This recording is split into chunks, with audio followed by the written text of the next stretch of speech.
Welcome back to the 24/7 Sports College Basketball Show, where now we're going to do a deep dive into how each of the Final Four teams were constructed, from star freshmen all the way to key transfers. And joining me in that, it's only appropriate, is our resident OG who's been around this world longer than anybody, Eric Bossy. And Bossy, I want to start obviously with Duke because it seems like they are the team that is still recruiting a little bit like they were 10 years ago, and that's by getting the very best high school prospects there are in the country, and even in this case, the world. Let's start with Cooper Flagg, though. What was his path like to Duke? I think if you don't know what his path to Duke was at this point, you've probably been living under a rock if you follow college basketball, right? But everyone knows he's a native of Maine who came in and went down to Montverde High School in Florida, the famous academy. Skipped his senior year of high school, so as everyone knows, like he probably should have been in this week's McDonald's All-American game. But he's come in and he's been able to star from day one and do exactly everything that he was anointed to do. And they've done an incredible job of surrounding him with the talent that he needs to do things, not only high-end freshman talent, but also veterans. It's been interesting for Cooper. Remember, he took that official visit to UConn. His mom had played with Donovan Clingan's mom at Maine, and they did a photo shoot with both of those players wearing their mother's jerseys. Of course, Donovan Clingan's mother had since passed away, so it was an emotional moment for Cooper and his family. But ultimately, Duke was able to come back and get that one done over what was at that point the defending national champions. I want to ask you about the international players on their roster, because between Tyrese Proctor and Kaman Malawach, that has been a key pipeline for the Blue Devils. Talk to me about Malawach's international path, if you will, to Durham.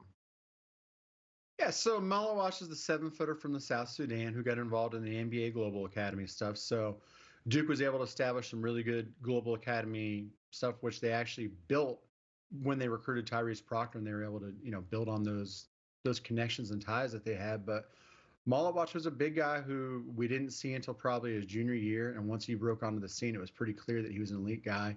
We talked about all along how he would be a top 5 to top 10 prospect once he committed to a school in the States. Duke fought really hard, beat Kansas out in the end to get him. And what a difference he's been with that backline rim protection and, kind of serving as that bit of a safety blanket for the rest of the Duke defense to get out and pressure with all that positional size and length and athleticism that they have. Very interesting that Tyrese Proctor came from the NBA Academy, and then that helped build the pipeline that led to Kaman Malawach. Bossy, Con Kneppel has been a perfect, secondary playmaker for Duke this year. I think he has exceeded pretty much everybody's expectations. I tell the story that I haven't seen him play prior to this season since May of his junior year of high school, because his team, although he led the EYBL in scoring regular season, that is, his team didn't play in Peach Jam, and then his local high school team wasn't on any of the national circuits, so I just didn't get eyes on him his entire senior season. He was not in the McDonald's game. But talk to us about Duke's pursuit of Con and what led him to this point. Con Kneppel was a wild one. During the latter part of his recruitment, he went on a visit binge where he saw Alabama, Duke, Virginia, home state, Wisconsin, all within seemingly like 6 or 7 days, and ultimately ended up at Duke. But he's one that, you're right, he has surprised everybody with what he's come in and done. Like, we knew he was going to be a shooter. We knew that. But his overall toughness and how much better he's been defensively than expected, I think has been a surprise. And you talk about, he didn't make the McDonald's game. Not only did he not make the McDonald's game, you probably know this as well, Adam, as a selection committee member like myself, he didn't even make the final group of voting. Like, he went out kind of surprisingly early in the voting for a guy that finished as a 5-star pretty much everywhere. And, it's not like he didn't have a reputation. I don't know how he slipped through the cracks, but Duke doesn't care because he has been an absolute stud for them, and everything and more than they could have wanted is the kind of the Robin to Cooper Flagg's Batman. Now, while all of those players came out of the high school ranks, or the international ranks, came in as freshmen, I should say, I think it's also appropriate to credit what Duke did in the transfer portal last year, getting ideal complementary guys like Sion James and Malik Brown. But let's turn our attention now to Houston, who will obviously play Duke in the main event on Saturday. I want to talk about their star backcourt and the work that they have done out of the transfer portal. Talk to me about LJ Cryer's path and kind of the veteran leadership that he's been able to show since transferring from Baylor. Certainly, LJ is a kid who is from the Houston area, star high school player, four-star guy coming out of high school, but he went to Baylor, a now Big 12 competitor of Houston, and he had a really good career there. And I think there were a lot of people that questioned him when he left Baylor. Is why would you leave such a good situation where you've won a national championship, you're scoring, you're getting all the minutes you want, and you're going to go play for a guy who's a little bit of an opposite style coach? Kelvin Sampson, I'm sure there are the moments where he loves those guys up. Otherwise, they wouldn't run through the walls like they do for him. But, certainly you watch him and Scott Drew on the sidelines. They've got a little bit of a different demeanor, but he's made it work. And Houston doesn't do a ton in the transfer portal. At least they've tried to keep some continuity. And you see that with the rest of the roster because they've got guys they've got two guys who redshirted even at Houston, the starting lineup with Juwan Roberts and Sharp. But, you go to Milos Houston, came down from Oklahoma, their second starter who's a transfer, and man, he's been incredible. I think people thought that he was going to be good, but his transition from good to now a guy that they're more than likely going to lose to the NBA draft has really allowed them to go to another level. And that additional scoring on the perimeter that he's provided down the stretch has really taken this team to new heights. All right, let's turn the page to Florida, where Todd Golden kind of famously said he didn't have high-ranked guys, but he thought, I won't finish this sentence, but he made a point of saying they weren't really ranked. Walter Clayton did 2 years at Iona. Rick Pitino left for St. John's, and then instead of following his coach to the Big East, he decided to go home and play for the Gators. Talk to me about that process of what has turned into the most important guard in the NCAA tournament. Walter Clayton, wow, he's a guy that I never got a chance to see in high school. Didn't really see a lot of it. I don't know. I'd be lying if I said I watched a lot of Iona, but man, has he been something awesome at Florida. You can see why Pitino wanted to take him along with him to St. John's so badly and why some other schools like Kansas and others tried to get in the last second. But his evolution into a guy that can come in and make shots at the end of the game, no matter how it's been going previously, really gives them something that they can rely on. I think if you're going to have a legitimate shot at the title, you need that guy who can take over and be the man.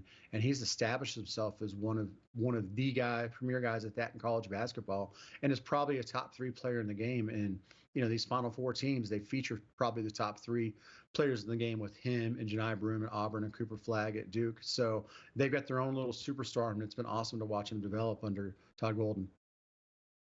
Bozzy, I spoke on HQ last week, and you can find out on social media about Florida's evaluation of Thomas Hauck. But I want to ask you quickly about Alex Condon, how they were able to find him. He's another one of the guys who came out of the NBA academies, an Australian like Tyrese Proctor at Duke. Obviously, he's a big guy, not a guard, but they work through international contacts. Florida definitely has international contacts. They've got international guys littered throughout their roster. They've got guys from the NBA Academy littered throughout their roster. Ruben Chignello, the Washington State transfer, is another NBA Academy guy. So it's just been a matter of really being on top of working their sources. And Condon was a guy who, I don't want to say he slipped through the cracks at the NBA Academy, but I don't think, when he committed to them, that he was a guy that people really saw was going to be like, oh, he's going to come in and do the kind of things that he's doing already there. He's been a really pleasant surprise and a guy that, may eventually go from the NBA Academy to the NBA with the way he's developing. For Auburn, one of the best 2 players in the college basketball season started his career at Morehead State. Talk to me about Janai Broome. Wow. Talk about the value of not only getting transfers, but guys that can spend multiple years in your program and are fits in your program. Broome has been everything that Auburn would want to build around. He's developed into a player of the year type of guy nationally, and he's their rock. He scores, he rebounds, he plays with toughness. He's got a lot of athletic and versatile guards with him, but it doesn't go without him locking things down in the middle, and he's been a godsend for Bruce Pearl. Now, while their age has been a subplot for this season, they did get a key player out of the high school ranks. I think that was a McDonald's All-American in his own right last year. Tahad Pettiford has been huge, Boss. Tell the people how he ended up at Auburn. Man, whether you want to call him Baby AI or Brandon Jennings 2.0, Tahad Pettiford was our number 2 ranked point guard in the country.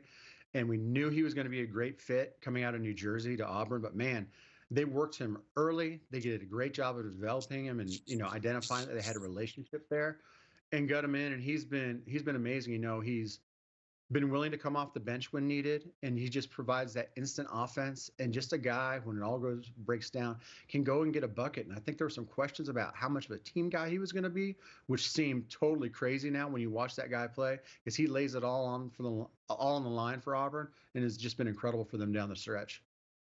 And credit to Ira Bowman for being the lead recruiter on that one. Credit to Eric Bossi for always knowing the stories in the world of recruiting.